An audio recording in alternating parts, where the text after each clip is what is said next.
Good morning friends, કેમ છો? મજામાં ને? જય શ્રી કૃષ્ણ, જય માતાજી, જય દ્વારકાધીશ, જય સ્વામિનારાયણ. તો જો સવારના 7:30 વાગે છે અને આજે સવારમાં વિડીયો ચાલુ કરી દીધો. આખી રાત ઉઠતા જ નથી ભાઈ અમે. બહુ એટલે બહુ તાવ આવી ગયો મને, ઠંડી ચડવા માંડી અને આમ રહેવાય જ નહીં. દવા પીધી તો માંડ હરખું થયું. 2 દીથી એવું થાય છે, રાત્રે તાવ આવી જાય, ઠંડી ચડવા માંડે અને આવું બધું થયું. ને અચાનક જો નાના ને નાનીજીને બોલાવવા પડ્યા. બોલો કેમ? પૂછો કેમ? જો આપણે નાનાજીને નાનીજીને રાત્રે 3 વાગે એ લોકો આવ્યા. એ શું કરવા આવ્યા ને કેમ આવ્યા ને એ તમને હમણાં આગળ આગળ ખબર પડશે. તો એ પહેલાં જેણે ચેનલ સબસ્ક્રાઈબ ન કરી હોય ને તો એ ચેનલ સબસ્ક્રાઈબ કરી નાખજો. અને કાઉબેન એ ઉઠી ગયા. કાઉબેન સ્કૂલે જવાનું હોય છે. સ્કૂલે જવાનું બહુ ઠંડી છે. જો અને કોણ આવ્યું છે? નાના નાની. ક્યારે આવ્યા? રાત્રે આવ્યા. રાત્રે આવ્યા. કેટલા વાગે? હું તો હોતી હતી. એવું છે, રાતે 3 વાગે આવ્યા. કહું હા. અહીંયા જો દાદા દીવાબત્તી કરે છે અને પછી ઠાકોરજીની સેવા કરશે. જો નાનીજી આવી ગયા છે અને નાના નાવા ગયા છે. કાવ્યા માટે 1-2 ચોકલેટ લેતા આવ્યા. શું હાલે તઈ? કાંઈ નહીં, જરા ઓચિંતાનું આવવાનું થયું, એમાં કાંઈ થયું નહીં, લેવાનું નહીં. અચાનક જ આવવાનું થઈ ગયું. હા હા, જો આ બધું અચાનક આવવાનું થઈ ગયું. અને કાલ બપોરે આમ જેવા સમાચાર મળ્યા એવા સીધા નીકળી જ ગયા. એ હું સમાચાર મળ્યા ને એ તમને હમણાં કહું. અને નાનાજી ક્યાં ગયા કહું? નાવા ગયા છે. હા, નાવા ગયા છે. જો નાનીજી ને નાના 2 આવી ગયા છો. હા મિત્રો, શુક્રવાર એવા છે ને એ તમને હમણાં ખ્યાલ પડશે, બરાબર? પણ વિડીયો આજે સ્કીપ ન કરતા, બાકી તમને નહીં મજા આવે. કાઉ હમણાં ભણવાય જવાનું. મારે કાવું દવાખાને જવું છે. તાવની બધી દવા લેવાની.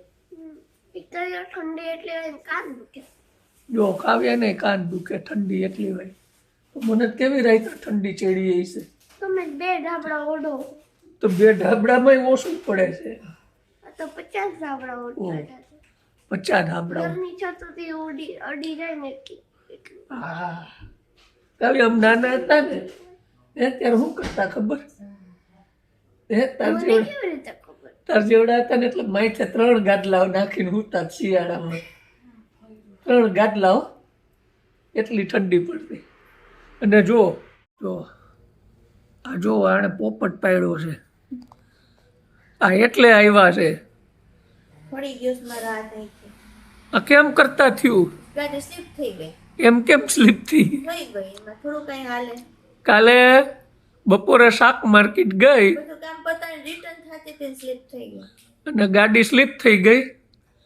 તે હાથ ઉતરી ગયો. ઉતરી નથી ગયો, ફરી ગયો. એક તો એક્સરે જોયો નથી તમે હજી? ક્યાં છે? ઓલા રૂમમાં. બોલો. આ હાથ હોય ને આમ થઈ ગયો. ઓહો. અહીંથી આ છૂટો થઈ ગયો. અહીંથી હા, જોઈન્ટ. પછી ડોક્ટરે બેહાડ્યો ને પછી પાટો બાંધી દીધો. 1 મહિનાનો પાટો દીધો. 1 મહિનાનો પાટો છે. બોલો શું કરવું આમાં? તાત્કાલિક મમ્મીને બોલાવવા પડ્યું. એટલે તાત્કાલિક નાનીજીને અને નાનાને બોલાવવા પડ્યા. આ તકલીફને પણ આવી ગઈ એક. અને પાછો મેં નાથ જ ભટકાણો છે, જમણો છે. જમણો. તો હવે તારે આરામ જ કરવાનો છે. મેં કરી લીધો 15 દી આરામ. હવે મારે તું કર. નહોતો કરવા વગર કેદાના મન ન ગમે. મને નહોતું ગમતું તોય કરવો પડ્યો. તમને તો હજી તાવ આવે છે. હજી માંદા જ છીએ અમે બે. હજી અમે 2 માંદા જ છીએ ભાઈ. રાત્રે ઠંડી ચડી જાય, દવાની અસર રહે ત્યાં સુધી સારું રહે. હા બસ. ડોક્ટરે શું કીધું આમાં? ડોક્ટર કાંઈ કીધું નથી, 5 દીએ બતાવવાનું કીધું છે. 5 દી દેખાડો. જોઈ, પણ આ દુખે. એટલે તારાથી આમ લીવર દેવાઈ ગયું છે રામ જાણે હોતે મને કાંઈ યાદ નથી, સીધી ભટકાઈ જ ગઈ દુકાનમાં. દુકાનમાં. પછી મને ફોન આવ્યો, બધા ભેગા થઈ ગયા હતા. આ મને ફોન આવ્યો ઈ કે એક્સિડન્ટ થયું છે. એટલે મેં પાછો પક્કાને ફોન કર્યો, બધું તાત્કાલિક લઈ જા હાડકાના ડોક્ટર પાસે. ત્યારે હું કોઈ ગઈ છું, હાથ ખડી ગયો તો નામ જ પકડ્યો હતો. આ હેઠો મૂકો ને તો દુખે, લબડી જ ગયો તો હા વાત. હું તો ગયો મારો હાથ, કાં ઓપરેશન આવશે કાં હળી આવશે. પક્કો કામમાં આવી ગયો ને. કે ભાઈ અત્યારે થારી કે હું અહીંયા તો થયું તો ગામડે વયો જાય. હા, એનું કાંઈ નક્કી નહીં, હાલતા હોય. પાછી એ બાજુ જ ગઈ હતી જલાલપુરમાં. શાકભાજી લેવા ગઈ હતી, હા, શાકભાજી ઠેલી ભરી હતી. પક્કાભાઈ સીધા લઈ વહી ગયા હોસ્પિટલે. ઇમરજન્સીમાં ડોક્ટર બોલાય. ડોક્ટર આવ્યો, ઇમરજન્સી બોલે. ડોક્ટર કેટલી વારે આવ્યા.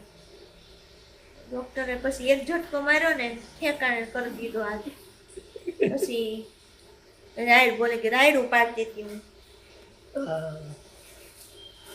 તો આવું છે મિત્ર, જો આ પોપટ પાડ્યો છે અને હજી આંખમાંથી પાણી વહી જાય. જો દુખે છે. જો દુખે છે એને તો 2 દી દુખવાનું છે. દવા પી લે છે હા, એટલે એ દુખાવાની ને એની જ દવા હોય. જો હવે હશે ને બાનમાં થયું બધું. બાને માથે આવ્યું છે બધું. કાવ્યા બેનના વાળ ઓળાવાથી લઈને બધું. બધું હા. તમને તાત્કાલિક ટ્રેન મળી ગઈ એ સારું કહેવાય એમ. વંદે ભારતમાં આવ્યા. વંદે ભારતમાં આવ્યા.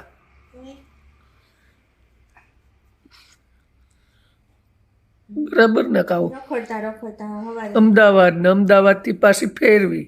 સવાર 4 વાગી ગયા આવ્યા હતા. કાંઈ નહીં, બપોર આરામ કરી લે. બરાબર ને. કાવુબેન તૈયાર થઈ ગયા છે. કાવુબેન તૈયાર થઈ ગયા ને. 8 ને 10 જવાનું. 8 ને 10 જવાનું. ઠીક. અને તાર મમ્મી જો બેઠી છે અહીંયા. નાનાજી બેસી ગયા જો. આખી 2 રાતનો ઉજાગરો 2 રાતનો ઉજાગરો છે. જો આવી તમારે આખી રાત તો બેસી કાલ કેટલા વાગ્યા નીકળ્યા હતા? અરે ભાઈ કાંઈ 3:30 નીકળ્યા હા. અમદાવાદ સુધી વંદે ભારતમાં આવ્યા. ત્યાંથી બીજી ટ્રેન પકડી, જનરલ ટિકિટમાં આવ્યા. આખી રાત બેસીને આવ્યા. લ્યો બોલો જો આ જો જો હું જો આ ધોવાના સટા હા એ હમણાં કાઢી કાલ તે હેરાન થયા એમ ને. 2200 ને 2400 2500 ને જોઈએ હવે. જો કામ નાનાજી અડધી રાતે આવ્યા. હવે જાઓ સ્કૂલે. હા 8 ને 10 આવશે રિક્ષા. તોય પછી શું છે? ના ના જો હા એથી ખવાય છે. હારું, 2000 અઢી આ તો જો મિત્રો સવારના આમનમ ને આમનમ હાઈન પાડી દીધી હો ભાઈ. અમે ગયા હતા દવાખાને સુરત. મને તાવ આવતો હતો ને તો પાછા બધા રિપોર્ટ કરાવ્યા, સોનોગ્રાફી કરાવી, સીટી સ્કેન કરાવ્યું, પણ કાંઈ આવ્યું નહીં. વાયરલ ઇન્ફેક્શન છે એવું ડૉક્ટરે કીધું ને એની દવાઓ દઈને અમે પાછા ઘરે આવ્યા. સાંજના 8 વાગ્યા. 8 વાગ્યામાં અત્યારે 8:30 થયા છે. અને આવું બધું હમણાં તો એવી દોડાદોડી થઈ જાય છે ને કે વાત જ જવા દો. અને જો પછી રસ્તામાંથી અમે છે ને આવું બધું લેતા આવ્યા. જો બધા ખાય છે, જમે છે બધા. જો થાકી ગયા છે ઘરે. જો હે જો એને ઊંચું જોવાનું વેત નથી પક્કાભાઈને, એટલી ભૂખ લાગી ગઈ છે. એના માટે પાવભાજી ને એવું ને અમારા માટે શાક ને રોટલા. બરાબર ને નાનાજી? આપણે 2 હરખા થઈ ગયા, શાક ને રોટલા વાળા. તમારે હમણાં સાદું હા, ખાવ તો ખાવ બધા પાવભાજી વાળા છે. જો હું બોલી બોલી ખાવ છું. અને જો આને આ તમને જ ખબર છે ને, જો આ 21 દિવસ હાથ આમને આમ રાખવાનો. મારાથી તો નીકળશે ને મને એમ થાય કઈ નીકળશે, હાથ વધી ગયો જ મારો હાવ. જો અને ગાડીએ મૂકી આવ્યા હો અમે કંપનીમાં, બરાબર ને? તો જો મિત્રો, હું અચાનક બધું થવા માંડ્યું અને નાનાજીને, નાનીજીને, નાનાને બધાને અચાનક બોલાવવા પડ્યા તાત્કાલિક ધોરણે તાત્કાલિક ધોરણે, કારણ કે આને હાથ ભાંગ્યો તો શું કરવું પછી. ઈ આવ્યા થાય છે તમારા રિપોર્ટ છે ને અને પછી આ બધી રિપોર્ટ ને બધાયના ટૂંકમાં ત્યાં સુધીના 12,500 રૂપિયા વાપર્યા. 12,500 રૂપિયા વાપર્યા સવારથી બોલો. અત્યાર સુધી ટોટલ દવાના રિપોર્ટ, સીટી સ્કેન, સોનોગ્રાફી, ગાડીના રિપોર્ટ, ગાડીના રિપોર્ટ, બધા રિપોર્ટ આવી ગયા. પછી ભારે હતો. એ ભાઈ થાય હવે, દુનિયામાં બધાય દિવસ સરખા નથી હોતા. તો ચાલો મિત્રો, હવે આપણે આ વ્લોગ અહીંયા પૂરો કરીએ છીએ. નેક્સ્ટ વ્લોગમાં પાછા મળશું. બધાને જય શ્રી કૃષ્ણ, જય માતાજી, જય દ્વારકાધીશ, જય